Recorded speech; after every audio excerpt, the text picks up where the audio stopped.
Question number 4. మన రాజ్యాంగంపై అధిక ప్రభావం చూపిన చట్టం ఏది?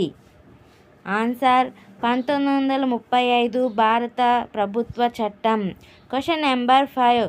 1935 భారత ప్రభుత్వ చట్టం బ్రిటిషు పాలిత ప్రాంతాలతోనూ సంస్థానాలతోనూ కలిపి ఏ నూతన వ్యవస్థను ఆవిష్కరించింది? ఆన్సర్ అఖిల భారత సమైక్య. Question number 6. 1935 భారత ప్రభుత్వ చట్టం పరిపాలనా అంశాల జాబితాను ఎన్ని భాగాలుగా విభజించింది? అవి ఏవి? ఆన్సర్ 3 భాగాలుగా విభజించింది. అవి కేంద్ర జాబితా 59 అంశాలు, 2 ప్రాంతీయ జాబితా 54 అంశాలు, 3 ఉమ్మడి జాబితా 36 అంశాలు.